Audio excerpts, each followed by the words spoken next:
Greetings, Zombie Slayer, Super Jim here. Welcome back to my high round solo strategy here for the map Origins on Black Ops 2 Zombies. And we have basically built all of the staffs except for the lightning staff. So we have to actually go back and get the gramophone and then go down and get the stuff, get the crystal, I believe, for the lightning staff from the crazy place. But let's just hook up this generator first. And you have to be a little bit careful with this generator. All done, let's hit this. Oh, max ammo, how good is that, guys? That is one of the huge benefits of getting the golden shovel. You can get those max ammos, so that comes in super handy in the high rounds. Not that we're at a round that can really be called high just yet, but we're going to go back through here. Grab the gramophone. And I've got the wind staff here. We need to blast zombies out of the way. We can. But we should be pretty right. It's pretty much the end of the round right now. Now, you're not going to see me get stomped on by the giant robot in this gameplay, but I have got the golden helmet, and what that does is makes you immune to the giant stomp, as I think I've explained in an earlier episode, just in case you missed that one. Okay, let's go down the lightning staff tunnel to the crazy place.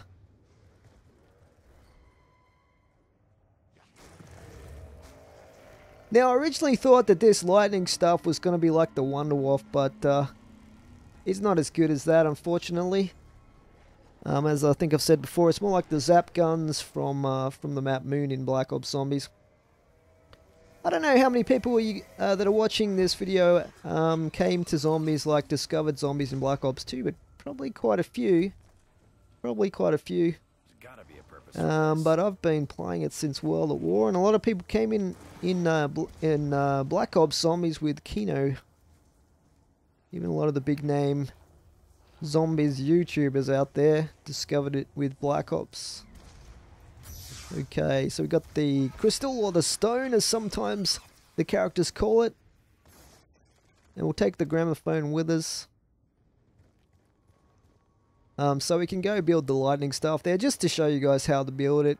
But I'm not going to turn this one into an ultimate staff, because as I said, you really only need the wind staff and the lightning staff. Sorry, the ice staff. The staff I'm carrying, you only really need to make those ultimate, because they're the only staffs that are really super effective in the higher rounds, the really high rounds. But I guess the other ones could help a little bit if you run out of ammo altogether. But you can go all the way through to about round 80 without needing to worry about ammo, if you get a little bit lucky. I mean, at the end of a round, if you had to, you could go around and dig all the graves. So there we go, we've built the lightning staff, but we'll grab the wind staff back again. When the final steps are taken, the gateway to Agartha will open. Now, of course, you could go on to do the Easter egg solo. It is quite time-consuming. You have to make all 4 staffs ultimate and do a few other steps as well. But the advantage with that is, if you do that, then you have the crazy place opens back up again at the end of that. So it's a super easy place to train in, but it's not the fastest place to train in if you want to get through the rounds quickly as possible, which is really what you should be aiming to do with any high round strategy. You want to do it safe and you want to do it fast. I'm just going to grab the Maxis drone here, why not, since we're here in this neck of the map.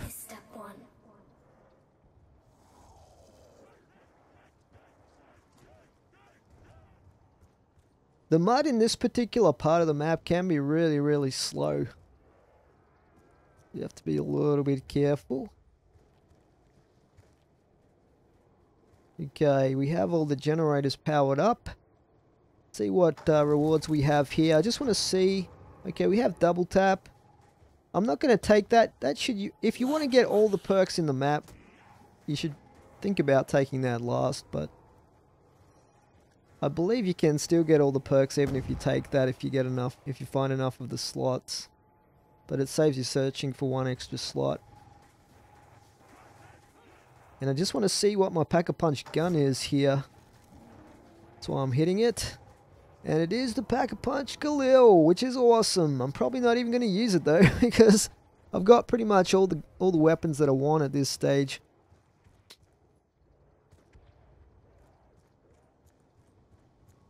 Okay, so we'll head back on to our little spot here near Jug. Now, if you want to be super safe, what you can do is just run really long trains. You see that one blast killed all I think it was two. Was it 2 zombies? I think it was 2 zombies. I was going to say all 3, but there was only 2. So it's snowing again. How awesome is the dynamic weather in this map, guys? I don't know if you appreciate that sort of thing, but I think it's really cool how it alternates between 3 kinds of weather. The rain, the snow, and the clear. We got the Panzer Soldat coming at us now. You have to be a little bit careful. Now, really, I have Broomhilda and I have the ultimate wind staff, so I don't need to worry too much. I'm just going to get up out of the way where I'm not going to get blocked off by the zombies. And then what I should do is get out the Broomhilda and just take a few shots at his head. Game over, Panzer Soldat. It's really not too difficult once you get something like the ray gun or the Panzer Soldat there, but for the Panzer Soldat, I should say. But we also had to just stop those guys from harshing our buzz there on the generator and taking that down. I mean, I don't really need to worry too much about the generators now because I do pretty much have pack-punched everything that I need to pack-punch, but it's just a principle of thing. And the other thing is, I will need to keep the Wonder Fizz machine active as well because potentially I'm going to be finding more perk slots so I can buy some more perks from the Wonder Fizz here at Generator 4.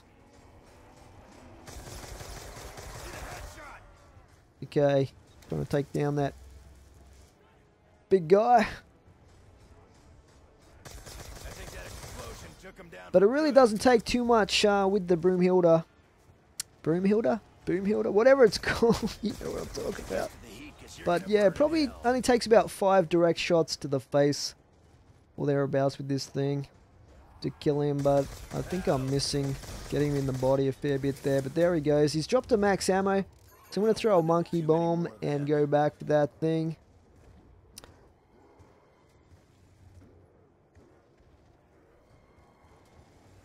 We'll grab that. I'm not going to head in that direction because I don't want to get stomped on even if I do have the golden helmet, because as I said, what can happen is the other zombies just get knocked down and then they'll all swarm you as soon as you're trying to get up from being what's the word? Smooshed into the ground by his foot into the mud, face planted. You know what would be really cool in this map is if you had the zombie shield on your back and you could go prone in the mud and that would prevent the giant's foot from doing you any damage. I think that would be a cool little thing that they could have put in. Actually, I haven't actually tested it, but maybe it does. Who knows? I doubt it somehow. But we still have to actually fill all the soul chests. We don't actually need to do this, to be honest, but I might as well. You know, you got to keep yourself amused. So an easy way to do that in the higher rounds is just to run a whole train through like I did there, and then just wipe them out with something like the ultimate wind staff.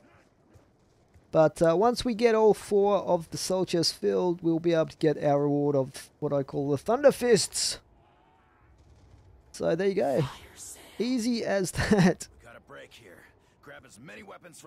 You know what else they should have put in? They should have put in a unique fire sale music or song or something. You know how they had the regular one that we all were used to, and then in Moon, when Samantha took over, well, sorry, when Richthofen took over Samantha's body, there was that kind of quirky Richthofen themed fire sale music. Sounded like Crash Bandicoot or something. They should have put in a third one for this map, like a different fire sale tune. I think that would have been cool. Okay, so I'm going to get the ice stuff here. At the end of each round, guys, what I'm actually going to be doing is keeping zombies and then getting my free zombie blood by using the ice staff on the flaming cuts so that we can search for another perk slot. And basically I'll be doing that until I get all 9 perks. The trouble with this is there are 3 or 4 of the perk, the red glowing grave sites where you get these free perk slots. There are 3 or 4 of these locations where it could possibly spawn that are just too far away from where you pick up the zombie blood here at the excavation site. They're located down, for instance, in the fire crazy place tunnel right at the end of that. And there's 2 or 3 located around the spawn locations like Generator 2, Generator 3 and that. And they're just too far away for you to get there in time. So, with that in mind, it's worth actually camping and killing zombies right down outside the tank station, so that if you get zombie blood from them, you can go for a run and try and find one down there. If you do want to get all the perks, and you might as well, if there is a way to get them. But once again, this is not essential for high rounds. It's just one of those things you can do to, you know, get all the perks in the game. And I'm looking around the locations where you can find these sometimes. There's sometimes out on the track right here, there's a location there. I don't think there's actually one back here, but I ran back here anyway, so.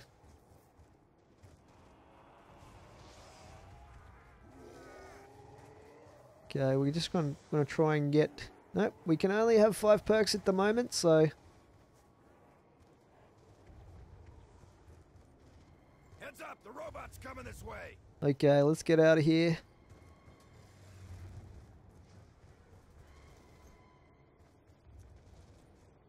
So it looks like it's pretty much just these 2 zombies left here now.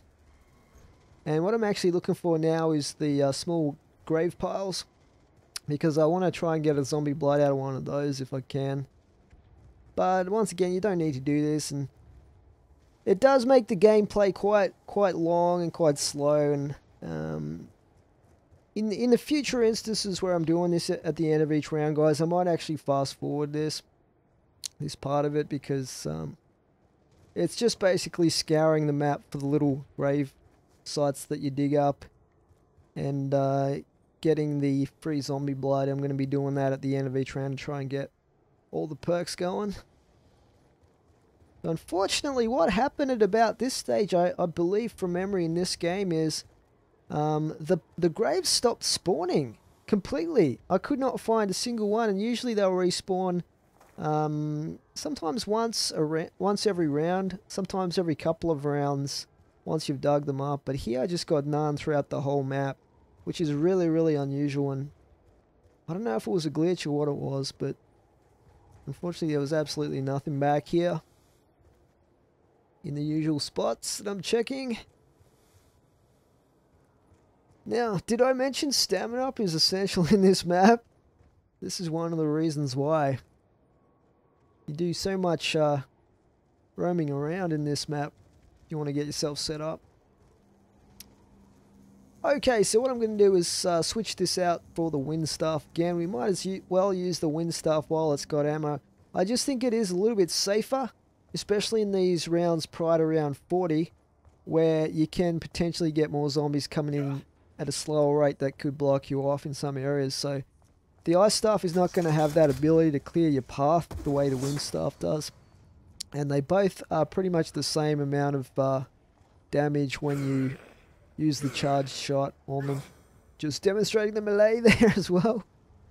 I actually think this staff looks pretty awesome. The electric staff looks pretty cool as well, to be honest. And I'll just send the Maxis drone down there to kill the last zombies for me, just for something different. Then we're going to head back to our spot, back to Jug again, and just pretty much rinse and repeat this. Now, in the really high rounds, guys, I am going to show you a few different strategies you can use depending on your level of comfort.